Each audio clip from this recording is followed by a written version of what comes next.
حبايه منوم بعد ما رجعت من الامتحان لاني كنت عاكه الدنيا على الاخر. فعلا خدتها ودخلت نمت. تاني يوم لقيت ماما بتقولي صاحبتك الانتيم جاتلك وفضلت قاعده جنبك جوه وانت نايمه اكتر من نص ساعه، وبعد ما مشيت انا دخلت لقيتك عريانه. فقلت لماما جت، انا قايله لها ان انا هروح اخد البرشامه وانام. ايه اللي جابها يا ماما وهي عارفه ان انا قايله لها الكلام ده؟ وبعدين يعني ايه انت دخلتي لقيتيني عريانه؟ قالت لي ما اعرفش. قلت لها طب يا ماما ما دخلتيش ليه؟ شفتيها هي قاعده جنبي وانا نايمه بتعمل ايه؟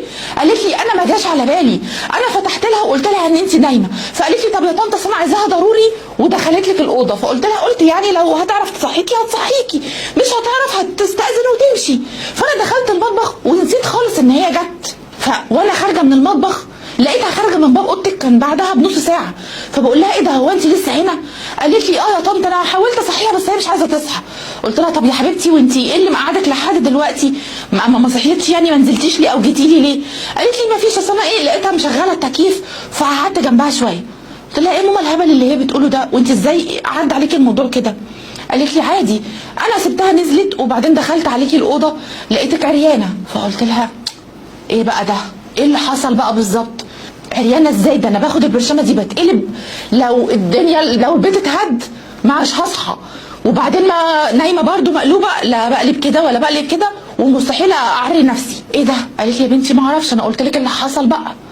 قلت لها لا هو اكيد حصل حاجه يعني ما علينا يا ماما دي صاحبتي والانتيم بتاعتي وبتاع، وبعدين احنا نايمين مع بعض وبتيجي وبتدخل عليا وبننام سوا وبناكل سوا وبنعمل سوا وبنغير هدومنا وبننزل نشتري طلبات كله مع بعض.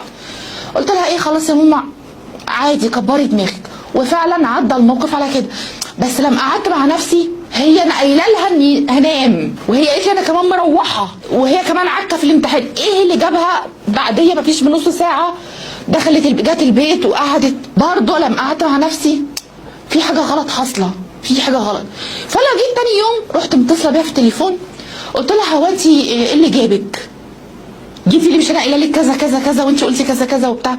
قالت لي مفيش اصلا انا كنت متضايقه وقرفانه من الامتحان وبتاع فلقيت رجلي جايباني عندك. قلت لها ما انت رجلك هتجيبك عندي ما انت لقيتيني نايمه. ايه اللي دخلك قعدك اكتر من نص ساعه عندي في الاوضه وبعد كده مشيتي قعدتي تعملي ايه كل ده وانا نايمه وانت لوحدك؟ المهم لقيتها بتقول لي عادي انا فضلت احاول اصحي فيكي من زهقي وبتاع بس لقيتك ما بتصحيش. قلت لها طب هو انا ايه اللي عراني؟ انت عريتيني وانا نايمه؟ راح لقيتها اتنفضت كده قالت لي هو انا ما غطيتكيش؟ قلت لها هو انت عملتي ايه؟ قالت لي لا ما اصل انت لقيتها بقى اتلهوجت كده اصل انت رحتي مره واحده كده مشلته برجلك فانا المفروض شفتك يعني وانت بتشلتي فنسيت اغطيكي. فقلت لها طيب. بس طبعا الكلام كله ومنظرها لا يصدق، بس في نفس الوقت ما بقيتش عارفه اقول لها ايه ولا ارد اتكلم ايه. بس كبرت دماغي وعديت الموضوع وسكت على كده. يجي خطيبي بقى يكلمني في التليفون بعد بيطمن عليا وبتاع وازيك وعامله ايه وما اعرفش ايه. انا طبعا هو عارفها وهي عارفاه ويعني بنخرج سوا مع بعض اخدها معايا تيجي تروح معايا هي مش مخطوبه وعارفها والدنيا ايه ماشيه كويس. لقيته بقى ايه غطس حوالي اسبوع. بعد الاسبوع بيتصل بماما انا عايز حضرتك ضروري.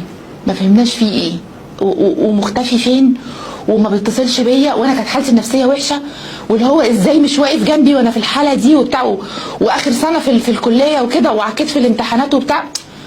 اتصل بيه ما فيش رد ما هو ما بيتصلش. فانا ايه خدت الموضوع عليا قوي كده قلت والله ما انا معبراه لحد ما عدى الاسبوع لقيته بقى بيتصل بماما. فماما بتقول له خير يا ابني انت مختفي اصلا كده ورحت فين؟ فقال لها انا عايز حضرتك في موضوع مهم. قالت له اتفضل تعالى. فجه فعلا فقاعدين قال لي هتقعدي تحضري ولا هتقومي؟ فبصيت له كده في ايه؟ لا انا قاعد اقول في ايه؟ انا حسيت ان انا عامله مصيبه معاه مثلا وهو مخاصمني عليها وفي كارثه يعني حاصله. فلقيته راح فاتح الموبايل بتاعه وبيوري ماما سكرين شوت صوري مبعوثه من موبايلي لموبايلات كذا شاب من الدفعه عندي زمايلي صحابي معايا في الكليه وبسكرين شوت بقى كمان مش اللي هو ايه بصي صور بنتك على تليفونات صحابها لا ده هو اللي مبعوت له سكرين شوت برقمي ان انا اللي بعتها للارقام دي من رقمي انا صوري وانا نايمه وعريانه.